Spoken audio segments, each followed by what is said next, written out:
and welcome back to Headway TV. And of course, you're tuning in to Storytime with Miss Sadé. Let's get started. Our story for today is Amazing Grace by Mary Hoffman, illustrated by Caroline Bench.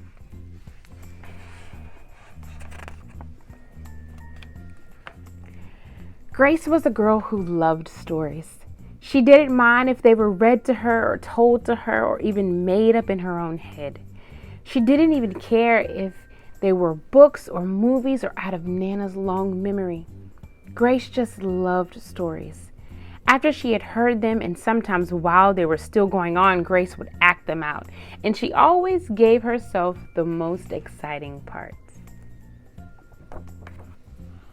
Grace went into battle as Joan of Arc and wove a wicked web as Anansi the spider. She hid inside the wooden horse at the gates of Troy. She went exploring for lost kingdoms. She sailed the 7 seas with a peg leg and a parrot.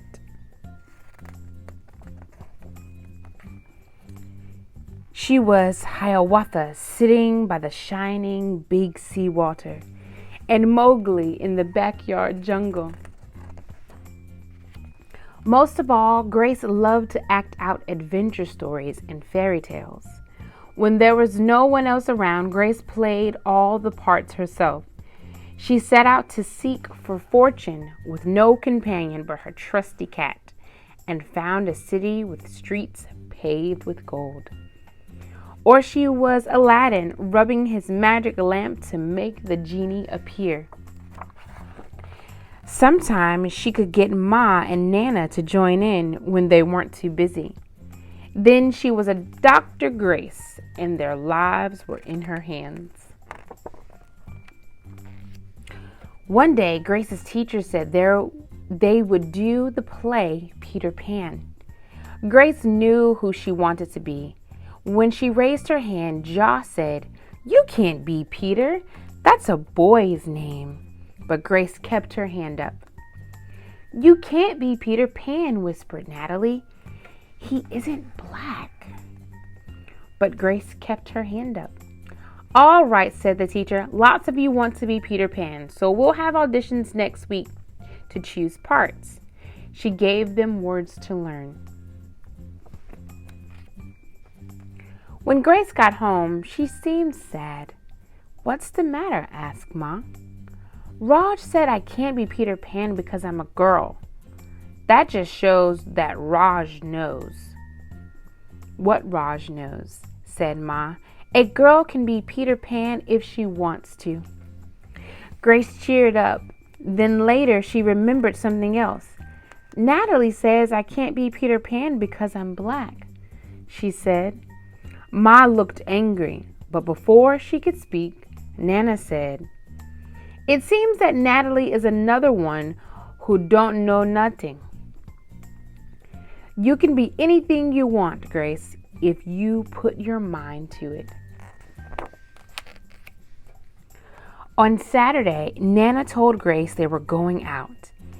In the afternoon, they caught a bus and train into town. Nana took Grace to a grand theater. The sign outside read, "Rosalie Wilkins in Romeo and Juliet," in sparkling lights. "Are we going to the ballet, Nana?" asked Grace. "We are, honey, but first I want you to look at this picture." Grace looked up and saw a beautiful young ballerina in a tutu. Above the dancer it said, "Stunning New Juliet." "That one is little Rosalie from back home in Trinidad," said Nana. Her granny and me, we grew up together on the island. She's always asking me, do I want tickets to see her Rosalie dance? So this time, I said yes." After the ballet, Grace played the part of Juliet, dancing around her room in her imaginary tutu. "I can be anything I want," she thought. On Monday, the class met for auditions to choose who was the best for each part. When it was Grace's turn to be Peter, she knew exactly what to do and all the words to say. She had been Peter Pan all weekend.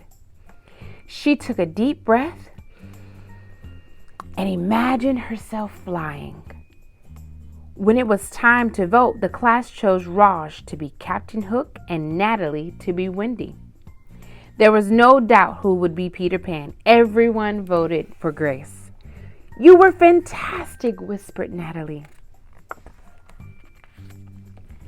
The play was a big success, and Grace was an amazing Peter Pan. After it was all over, she said, "I feel as if I could fly all the way home." "You probably could," said Ma. "Yes," said Nana. "If Grace put her mind to it, she can do anything she wants." The end. Well, guys, I hope you enjoyed our story for today, Amazing Grace, and we will see you guys next time. Bye.